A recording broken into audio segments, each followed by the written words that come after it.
गुजरात के वडोदरा में रिलायंस जियो के इंटरनेट में आ रही समस्याओं को सॉल्व नहीं किए जाने पर उपभोक्ताओं द्वारा पुलिस केस किया गया। वडोदरा के किशोर दुबे द्वारा रिलायंस जियो के इंटरनेट का पैसा भरे जाने के बावजूद उनका कनेक्शन काट दिया गया। इस मामले ऑफिस के कर्मचारियों द्वारा उचित जवाब नहीं दिए जाने पर ग्राहक ने पुलिस केस किया है। प्रॉब्लम ये है कि जो रिलायंस वाले जो कनेक्शन देते हैं, इंटरनेट कनेक्शन जो हम लेते हैं उनसे, तो उसमें एक प्रीपेड होता है, एक पोस्टपेड होता है। प्रीपेड का मतलब हम सबको पता है कि पहले पैसा दो और बाद में सर्विसेज यूज़ करो। पोस्टपेड का मतलब ये होता है पहले सर्विसेज यूज़ करो, बाद में पैसा दो।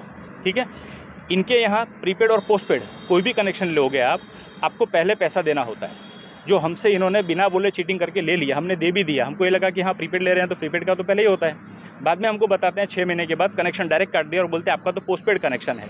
तो मैंने कहा ठीक है, कोई बात नहीं, पोस्टपेड कनेक्शन है तो आपको पहले पैसा नहीं लेना चाहिए था, आपको मुझे बिल जनरेट करके दो, मैं आपको पैसा देता हूँ। तो इनको बोलते हैं नहीं, हमारे यहाँ ऐसा होता है, प्रीपेड होता है और पोस्टपेड दोनों एक ही जैसा होता है।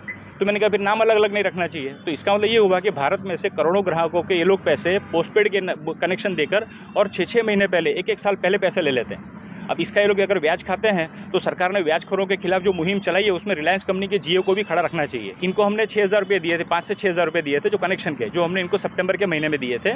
और वो पैसे देने के बाद हमारा कनेक्शन चालू हो गया था, आज तक चालू था। मेरी बिलिंग साइकिल 20 तारीख की है, आज 15 मार्च है। 20 मार्च को मेरा कनेक्शन पूरा होता है, 10 दिन ग्रेस पीरियड के होते हैं अगर पोस्टपेड कनेक्शन है तो। पर मैंने तो पहले पैसे दिए, मेरा तो प्रीपेड है, तो ये होना ही नहीं चाहिए। उन्होंने 15 मार्च को मेरा कनेक्शन काटा, जिसके लिए मैंने उनको रिक्वेस्ट किया, आके बोला, तो भी उनका जवाब सही नहीं था। लास्ट में मारामारी हो जाए, इतना ज़्यादा ये लोग हमको गुस्सा कर देते हैं क्योंकि आपको 1-2 घंटा बिगाड़ेंगे, मतलब वैसे ही खत्म हो जाओ। पहले वो कस्टमर केयर वाले ख़त्म कर देते हैं, आपको ये दबाओ, वो दबाओ, वो दबाओ, लगता है जैसे गला दबाओ, ऐसा हो जाता है। तो इतना त्रास देने के बाद में यहाँ बुलाते हैं, यहाँ बुलाने के बाद हमारे मैनेजर अभी आए नहीं हैं, वो छुट्टी पे है, हमने तो पैसा लिया नहीं था। तो अगर आपने पैसा नहीं लिया तो रिलायंस का जो एम्प्लॉय ने 6 महीने पहले पैसा लिया था उसको मैं घर पर ढूंढने जाऊँ? मतलब इन लोग के आंसर ऐसे होते एकदम उड़ाऊ जवाब। दूसरा मैंने बोला कि प्रीपेड और पोस्टपेड अलग अलग नहीं होता है। नहीं, हमारा रिलायंस में एक जैसे ही होता है। मतलब अगर हम 1 किलोग्राम कहीं से चीज़ ले रहे हैं तो 1 किलोग्राम पूरे भारत में 1 किलोग्राम ही होना चाहिए। रिलायंस में मतलब 750 ग्राम ही देंगे और डीमार्ट में 1.25 किलो देंगे, ऐसा तो नहीं होता है ना।